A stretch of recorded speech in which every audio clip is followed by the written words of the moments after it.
Chers frères et sœurs qui êtes présents, mais aussi chers amis qui nous suivez sur les réseaux sociaux, merci de partager ensemble ce culte de Pâques. Christ est ressuscité, Christ est vraiment ressuscité. Le soir de ce jour de Pâques, c'était le premier jour de la semaine. Les portes du lieu où se trouvaient les disciples étaient fermées. Ils avaient la crainte. Et Jésus vint, et debout au milieu d'eux, il leur dit « Que la paix soit avec vous ». Et quand il eut dit cela, il leur montra ses mains et son côté. Les disciples se réjouirent en voyant le Seigneur. Jésus leur dit de nouveau « Que la paix soit avec vous. Comme le Père m'a envoyé, moi aussi je vous envoie. » Et après ces paroles, il souffla sur eux et il leur dit « Recevez l'Esprit Saint ».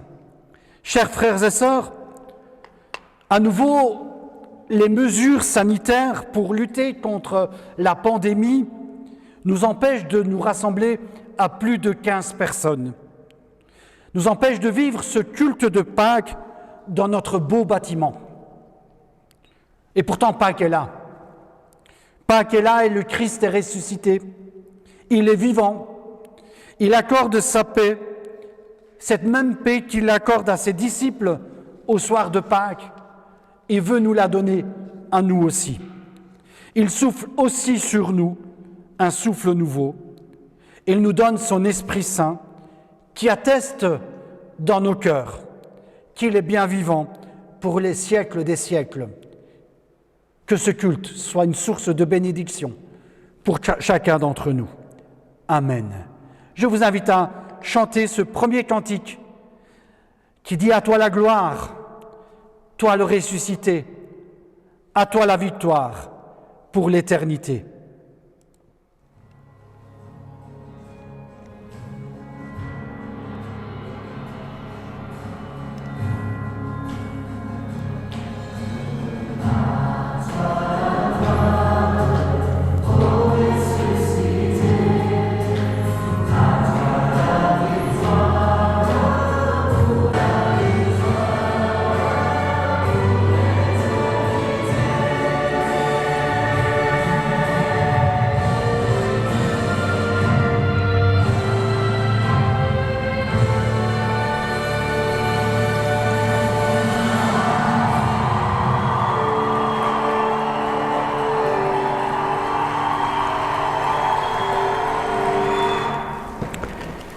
Craindrais-je encore?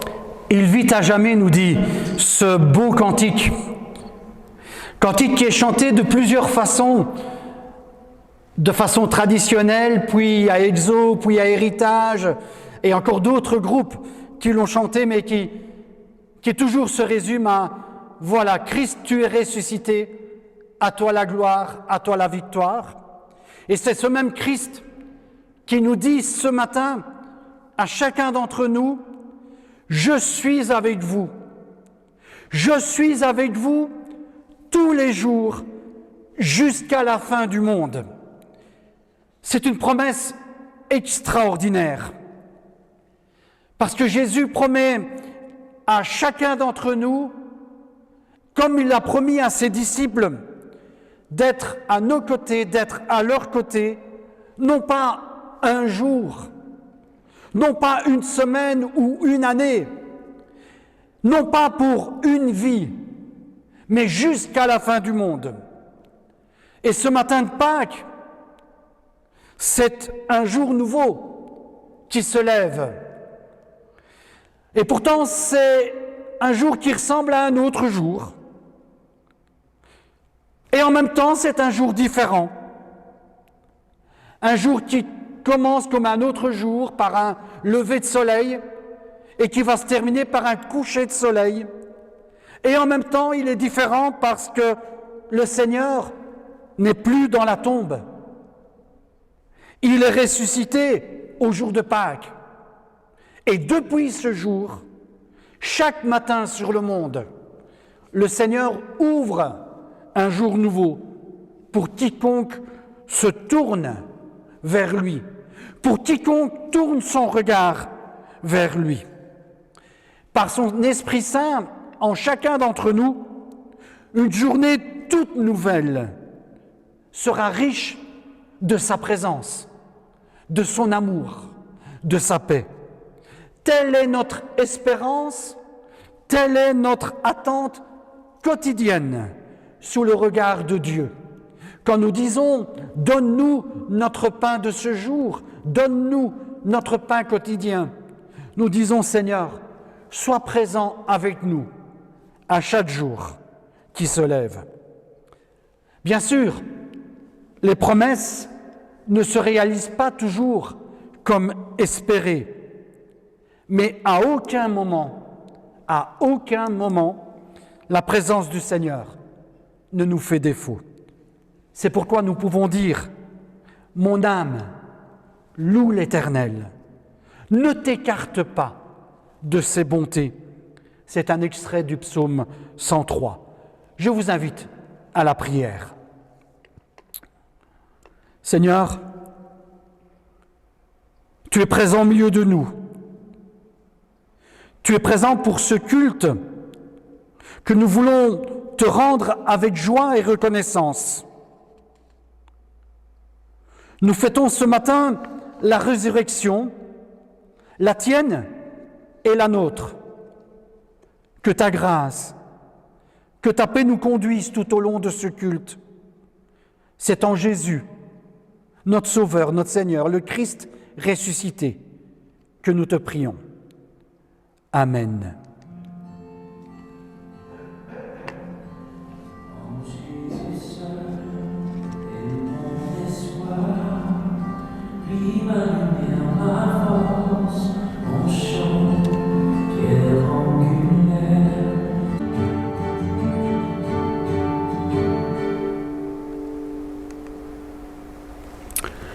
Je suis gardé par le Christ depuis ma naissance jusqu'à mon dernier souffle. Le Seigneur Jésus est le maître de ma vie. Dieu se fait connaître à nous.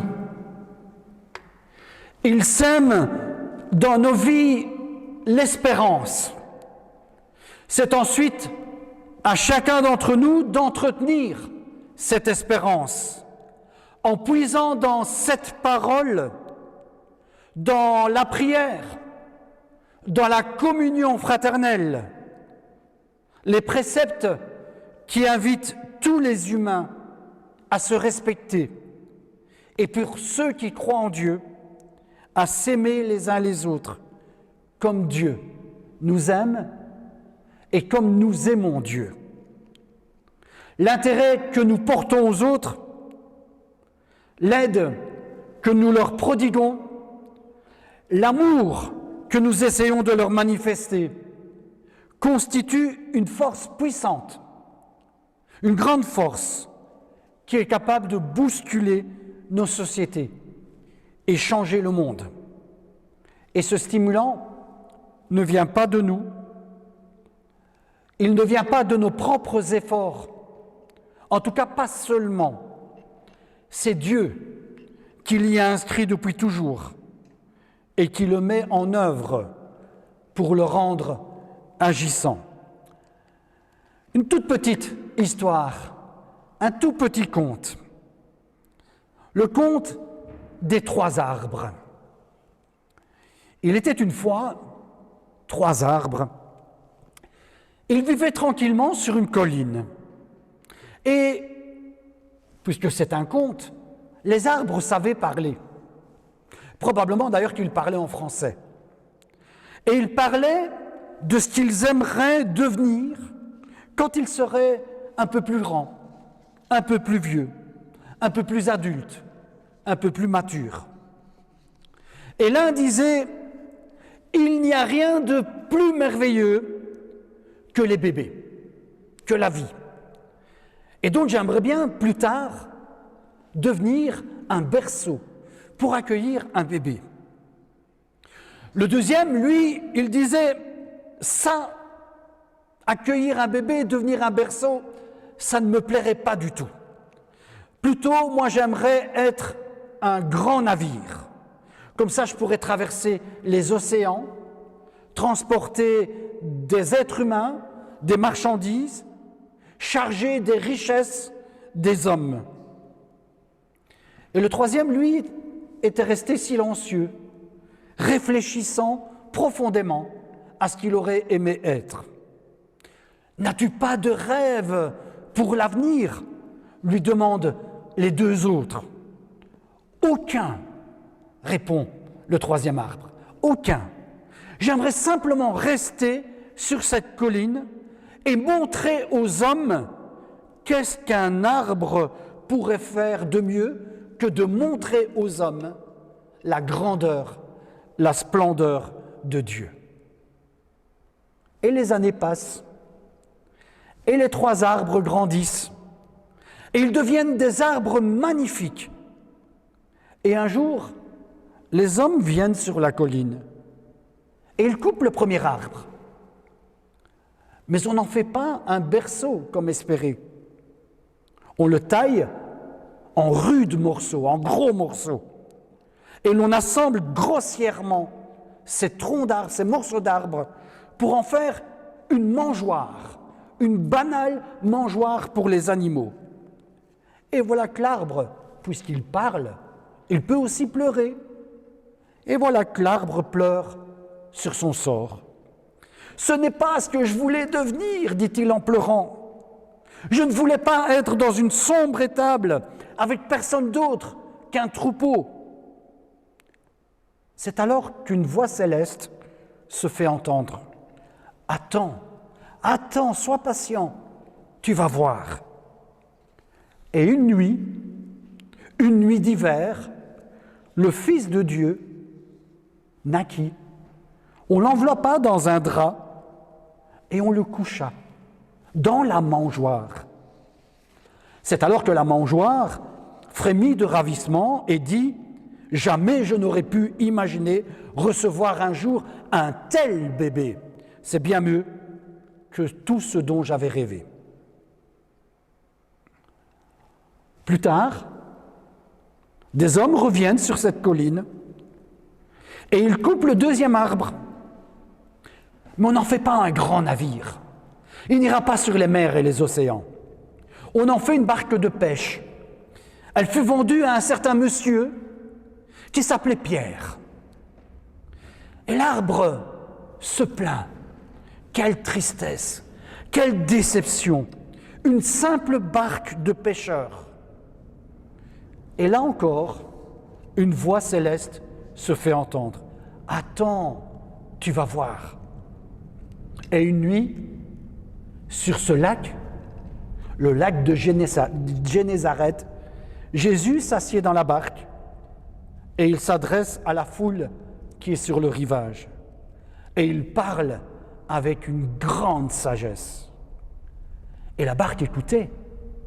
Elle est capable de parler, elle est capable de pleurer, elle est capable de gémir, elle est capable de se réjouir. Et bien maintenant, elle est capable d'écouter.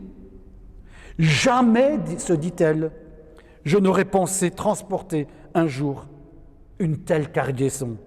En vérité, c'est mieux que tout ce dont j'aurais rêvé. Et puis les mois passèrent. Les hommes viennent encore sur cette colline et ils abattent le troisième arbre.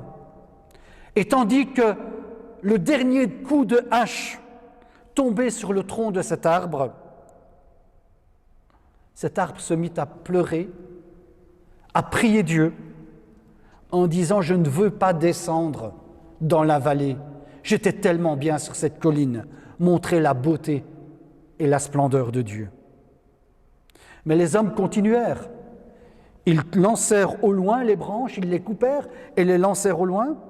Ils le taillèrent et avec le tronc d'arbre, ils en firent une croix bien grossière. C'est terrible, pensa-t-il. Et oui, un arbre, ça parle, ça gémit, ça rit, ça pleure, ça prie, ça désespère. C'est terrible, Ils vont crucifier quelqu'un. Jamais je n'aurais voulu que ça m'arrive. Tout ce que je voulais, c'était rester sur cette colline et montrer Dieu aux hommes. Et là encore, une voix céleste se fit entendre. « Attends, tu vas voir. » Et un jour, Jésus prit sa croix. Il fut conduit à un endroit appelé Golgotha. Là, il fut crucifié entre deux voleurs, entre deux brigands. Et ensuite, il fut mis au tombeau. Mais à la tombée du 3e jour, quand Marie-Madeleine et les autres arrivèrent à la sépulture, un ange leur dit « Il n'est pas ici, il est vivant, il est ressuscité. Allez le retrouver parmi les vivants. » C'est alors que la croix commença à comprendre et surtout à s'émerveiller. Comment puis-je prendre part à ce magnifique miracle? La grande mission de Jésus était de donner sa vie. Ainsi, chaque être humain qui vient sur cette terre, a cette possibilité de revenir un jour dans la présence de Dieu et de vivre de nouveau avec lui. Jamais je n'aurais pu montrer Dieu aux hommes d'une aussi belle manière, aussi merveilleuse manière. C'est mieux que tout ce dont j'avais rêvé. L'apôtre Jean nous dit dans l'Évangile, Dieu a tant aimé le monde qu'il a donné son Fils unique, afin que quiconque croit en lui ne périsse pas, mais qu'il ait la vie éternelle. Et ce texte nous dit combien Dieu est passionné par l'être humain, combien Dieu aime l'être humain. Et Jean continue en disant « Dieu n'a pas envoyé son Fils dans le monde pour juger le monde, mais pour que le monde soit sauvé par lui. » Accueillir donc l'espérance de Dieu, c'est être investi d'une vie nouvelle, d'une force nouvelle, sans l'avoir mérité. Le pardon nous libère et nous permet de voir le monde comme s'il était transformé, transfiguré. Ainsi, l'action de Dieu devient une action efficace en nous et nous ouvre à l'espérance qui nous est promise. Nous allons chanter ce cantique qui dit « Jésus, sois le centre de ma vie, sois ma lumière, sois ma source. Toi, Jésus, sois le centre de ma vie. »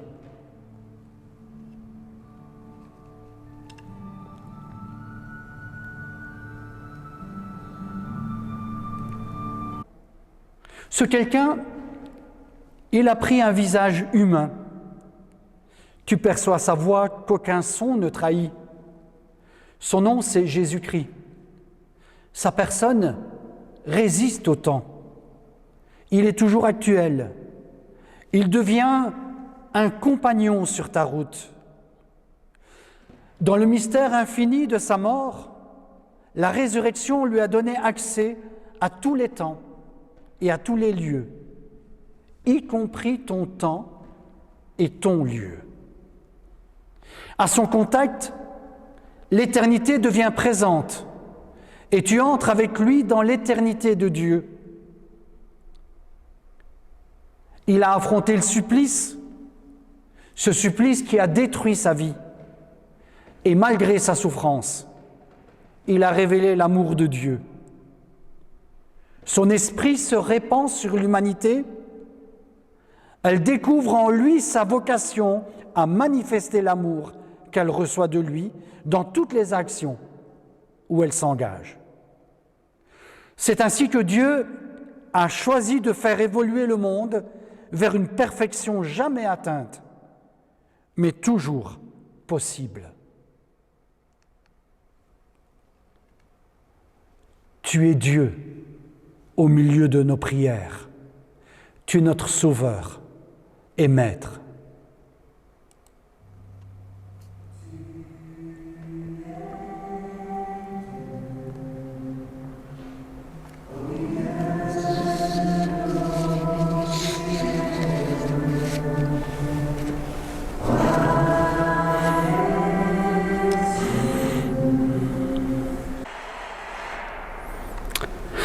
Deux textes qui serviront de base à la méditation de ce matin. Le premier dans la première épître de Paul à l'église de Thessalonique.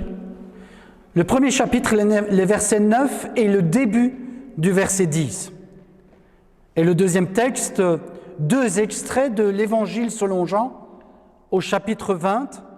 D'abord les 10 premiers versets et puis du verset 19 au verset 29.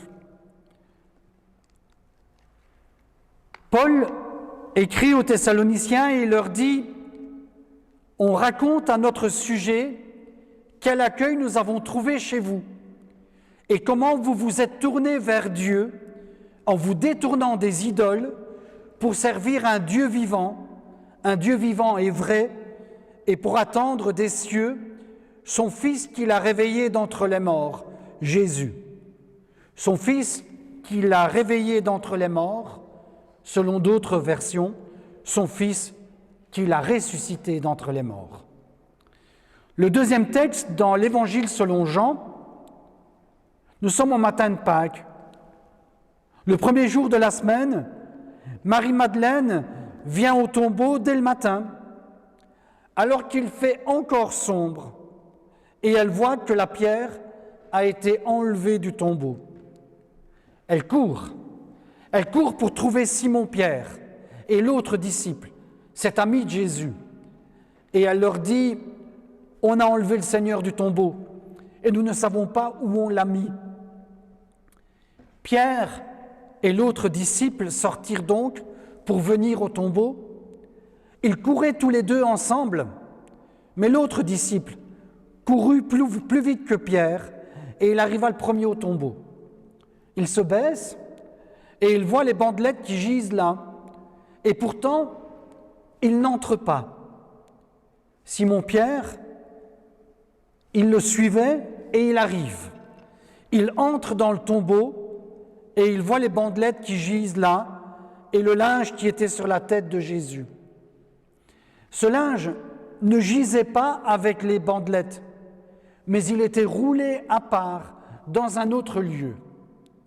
Alors l'autre disciple, qui était arrivé le premier au tombeau, entra lui aussi. Il vit et il crut, car il n'avait pas encore compris l'Écriture selon laquelle il devait se relever d'entre les morts. Les disciples s'en retournèrent chez eux. Un peu plus loin, nous sommes au soir de ce premier jour de la semaine, au soir de cette résurrection.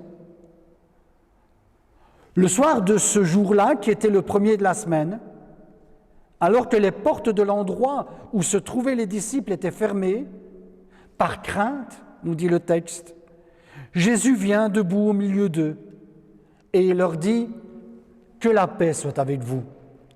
Et ensuite, il leur montre ses mains et son côté. Les disciples se réjouissent de voir le Seigneur. Et Jésus leur dit à nouveau « Que la paix soit avec vous.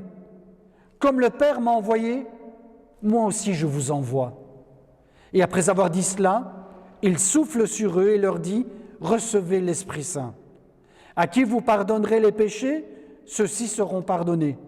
À qui vous les retiendrez, ils seront retenus. » Thomas, celui qu'on appelle le jumeau, l'un des 12, n'était pas avec eux lorsque Jésus vint. Et les autres disciples disent donc « Nous avons vu le Seigneur. » Mais lui, il leur dit « Si je ne vois pas dans ses mains la marque des clous, si je ne mets pas mon doigt dans la marque des clous et ma main dans son côté, je ne croirai jamais. » 8 jours après, ses disciples sont de nouveau dans la maison et Thomas est avec eux. Jésus vient alors, les portes sont fermées et debout au milieu d'eux, il leur dit « Que la paix soit avec vous. » Ensuite, il dit à Thomas « Avance ici ton doigt, regarde mes mains, avance ta main et mets-la dans mon côté. Ne sois pas un incroyant, deviens un homme de foi. » Thomas lui répondit « Mon Seigneur, mon Dieu. » Et Jésus lui dit « Parce que tu m'as vu, tu es convaincu ? Heureux ceux qui croient sans avoir vu. » Voilà pour les lectures de ce matin, ces deux lectures qui serviront de base à notre méditation. Que le Seigneur bénisse sa parole et qu'elle devienne source de vie pour chacun d'entre nous. Avec la première lettre aux Thessaloniciens, nous sommes plus que probablement dans le premier écrit chrétien du Nouveau Testament. Nous sommes environ vers l'an 50 de notre ère. Et cette lettre constitue plus que probablement le premier écrit chrétien que nous avons dans notre Bible. C'est donc aussi la première et la plus ancienne mention de la résurrection de Jésus. Le texte nous dit « Nous attendons son Fils, qu'il a réveillé d'entre les morts, Jésus. Nous attendons son Fils qu'il a ressuscité d'entre les morts et qui s'appelle Jésus. » 20 ans après les événements, nous sommes à peu près dans les années 50. Cette lettre peut nous paraître très tardive par rapport aux événements, alors qu'en réalité, 20 ans, c'est très court. Surtout si on veut comparer ces 20 années, ces 2 décennies, avec d'autres documents qu'on ne met jamais en doute, comme la guerre des Gaules, comme aussi les écrits de Socrate, ou encore ce fameux texte mythologique de l'Odyssée et de l'Iliade, qui sont considérés comme des monuments de la littérature, de l'histoire et de la philosophie. Ces monuments littéraires que je viens de citer datent de plusieurs siècles après leur rédaction. Alors, 2 décennies, c'est extrêmement court. Les 4 évangiles nous parlent de la résurrection. Les 3 premiers ont été rédigés plus tard, et on pense que Jean, qui a écrit donc le 4e évangile, et ce texte que nous avons lu, l'a écrit vers la fin du 1er siècle, vers les années 80-90. Ils ont été écrits parce que des textes tardifs viendront un peu plus tard pour rajouter des détails fantasmagoriques sur la résurrection. C'est comme ça qu'on a des textes du 2e et du 3e siècle qui nous disent que quand Jésus ressuscite, ses pieds sont bien sur la terre et sa tête est au ciel. Il est immense, avec toute une série de détails qui seraient dignes de tous nos films de science-fiction. Eh bien, les 4 évangiles, eux, ils veulent rester dans la simplicité. Ils veulent montrer simplement qu'il y a une tombe qui est vide. Dans ce chapitre 20, Jean parle de 3 personnages. Il y a d'abord Marie de Magdala. Ensuite, il y a Simon, appelé Pierre, et puis un disciple dont il est dit que Jésus l'aimait et qui a été identifié à l'apôtre Jean. Parmi ces 3 personnages, le seul qui parle, c'est une femme. C'est donc à une femme que d'abord Jésus confie la tâche de dire « le tombeau est vide ». Marie de Magdala va dire aux 2 autres disciples « il n'y a plus personne dans la tombe ». Le corps de Jésus n'y est plus. Son corps a disparu. Elle pense même qu'on l'a volé. Le texte nous dit, et il précise, que nous sommes au matin, alors qu'il fait encore sombre. Et Marie voit cette tombe ouverte. Il n'y a plus personne. J'ai pu visiter Jérusalem. J'ai pu me rendre à Jérusalem et me ressourcer visiter le lieu présumé de la résurrection. Mais en réalité, à Jérusalem, il y a 2 lieux présumés de la résurrection. 2 lieux où se situe le tombeau du Christ. Le premier est un lieu qui est très visité, hyper touristique, un lieu d'une grande dévotion. Et sans vouloir choquer personne, j'ai eu l'impression, en m'y rendant, que c'était aussi un lieu où il y avait beaucoup de superstitions. Il y avait ce bronze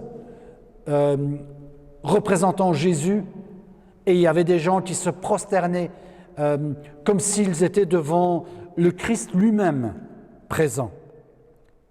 Et puis, à côté de ce lieu-là, il y a un autre endroit présumé. Il se situe dans un lieu beaucoup moins visité, dans un jardin, dans un petit parc, où il y a une atmosphère de paix qui se dégage de cet endroit. En m'y rendant, j'ai vu un trou creusé dans une paroi rocheuse. Pour y entrer, on doit s'abaisser. Et sur le côté se trouve une sorte de banc en pierre où quelqu'un peut facilement s'étendre.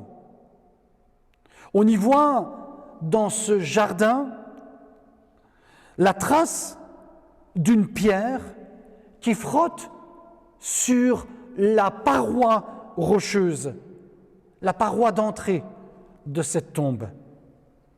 Cette trace fait un diamètre d'environ 3 mètres, alors que, comme je le disais il y a un instant, l'entrée de la tombe, elle n'est pas aisée, il faut s'abaisser pour y entrer. Une personne de taille moyenne ne peut pas y entrer sans baisser la tête. Le texte nous dit, Marie s'approche et elle regarde. Elle voit que cette énorme pierre n'est plus devant l'entrée du tombeau.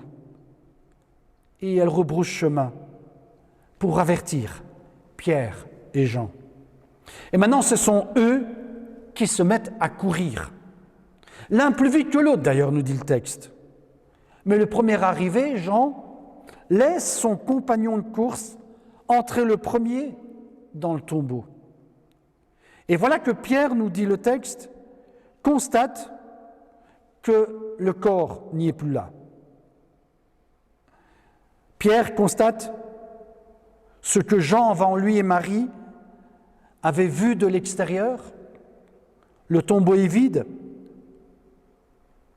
mais en plus, il constate que les bandelettes de tissu qui avaient servi à envelopper le corps de Jésus, ainsi qu'un linge qui avait couvert son visage, étaient posés à 2 endroits différents. Les bandelettes de tissu, nous dit le texte, sont à terre et le linge est plié, roulé, je dirais soigneusement mis à part. Pourquoi ce détail ? Pourquoi j'insiste sur ce détail ? Pour moi, c'est pour montrer indirectement que si le corps avait été volé, on n'aurait pas pris le temps de remettre un peu d'ordre. Ce matin, en venant au culte, j'écoutais les informations. Et les informations nous disaient que Bernard Tapie a été cambriolé chez lui de nuit. 4 malfrats sont rentrés, ont agi avec violence et ont emporté un butin. Je suis sûr qu'ils n'ont pas fait le ménage après. Je suis sûr qu'ils n'ont pas mis de sparadrap sur les endroits où Bernard Tapie a été blessé. Les voleurs auraient tout emporté aussi s'ils avaient enlevé, volé le corps de Jésus, y compris les vêtements funéraires. Et ils ne les auraient pas rangés dans 2 endroits différents et, comme je le disais un instant, avec soin. Donc voilà l'autre disciple qui rentre Et le texte précise, il voit et il croit. Voir et croire sont ici presque synonymes. Ça veut presque dire la même chose. Et plusieurs fois dans ce texte, le mot voir est mentionné. Et il est mentionné pour exprimer que les disciples commencent à croire, commencent à comprendre. Et la journée se passe, le soir arrive, et le texte recommence à dire « les disciples voient à nouveau ». Et donc, ils comprennent à nouveau, ils croient à nouveau. Et là, le texte va s'enrichir de deux nouveaux sens. Le mot « voir » va s'enrichir de deux nouveaux sens. Ils voient, nous dit le texte, et ils reçoivent l'Esprit Saint. Ils vivent de l'Esprit Saint que le Christ insuffle sur eux. Et puis le second verbe, le second voir, c'est ils voient et ils deviennent des envoyés de ce Christ vivant. Et voilà que Jean, en quelques mots et en quelques mots simples, va nous dire tout le programme de la foi chrétienne. Voir, c'est-à-dire croire, recevoir l'Esprit Saint et aller de par le monde, annoncer que le Christ est vivant. Voilà qu'à la fin du chapitre 20, le texte nous dit qu'il y a un absent, c'est Thomas, le jumeau. Et lui, il veut à nouveau voir. Il veut voir pour croire, nous dit le texte. Et donc, il veut voir pour recevoir l'Esprit et pour s'engager dans la mission d'être cet envoyé du Christ. Pourquoi est-ce qu'il veut cela? Alors on dit souvent, Thomas, c'est celui qui doute. C'est celui qui veut des preuves. Et aujourd'hui encore, on nous dit, mais si je n'ai pas de preuves, je suis comme Thomas, je n'y crois pas. Mais le texte ne nous dit pas que Thomas ne croit pas. Le texte nous dit, Thomas est absent. Il est absent la première fois où Jésus apparaît avec ses disciples. C'est donc, non pas qu'il doute, mais qu'il rate les occasions de croire. Il rate l'occasion de voir Jésus, de vivre avec Jésus. Il rate l'occasion de vivre du Saint-Esprit et d'être un envoyé du Christ. Et la question qui se pose à nous 2000 ans après, c'est quel est l'objet de notre foi? Qu'est-ce que la foi? Est-ce que l'objet de notre foi dépend des bandelettes de tissu? Le linceul?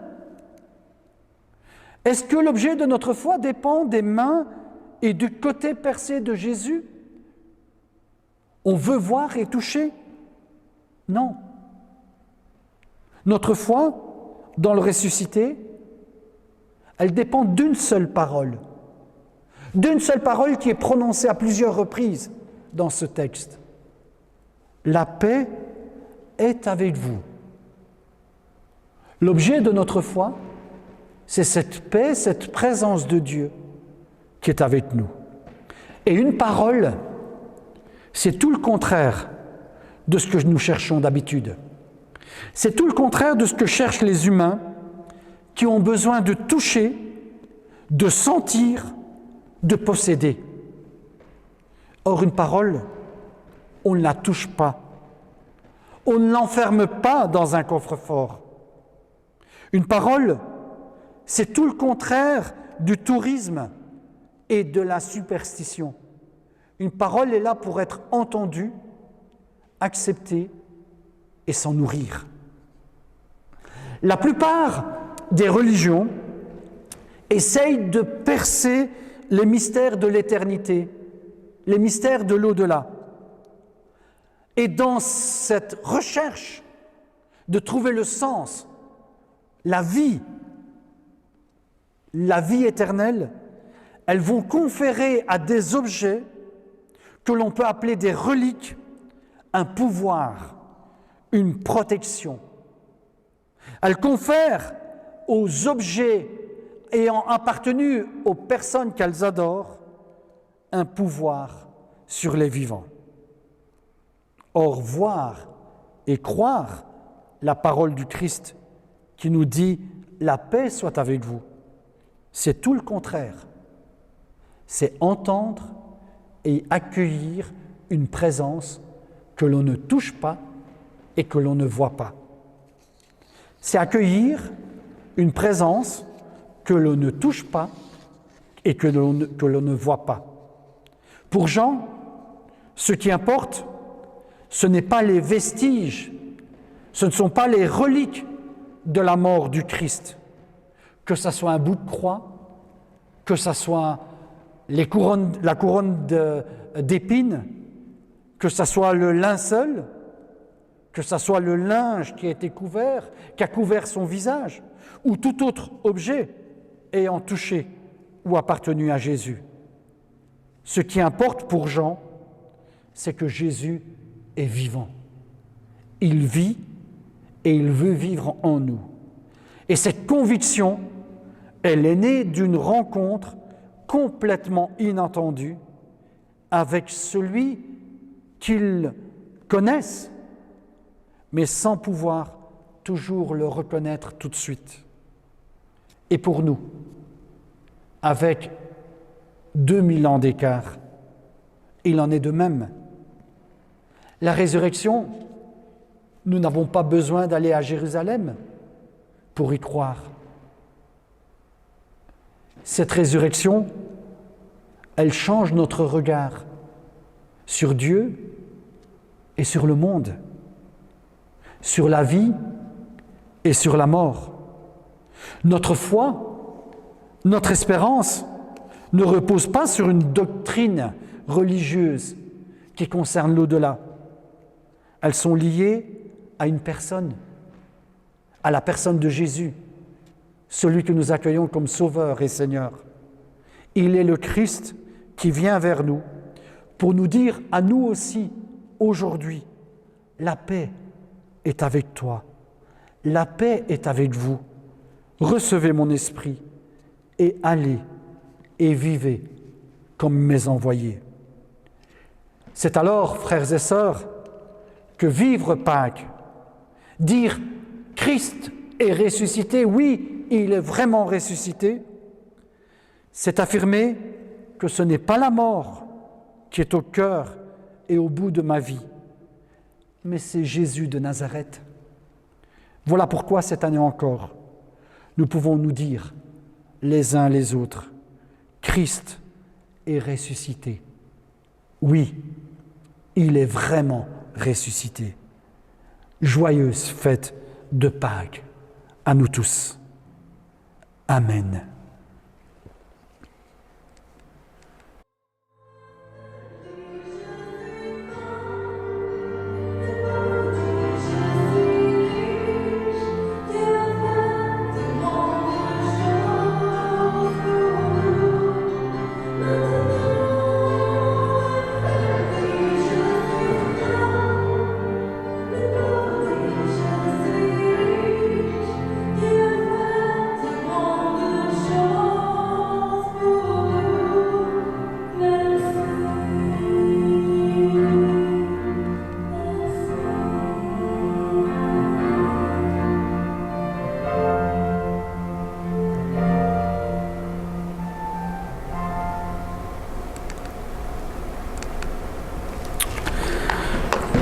Les annonces sont plus ou moins habituelles.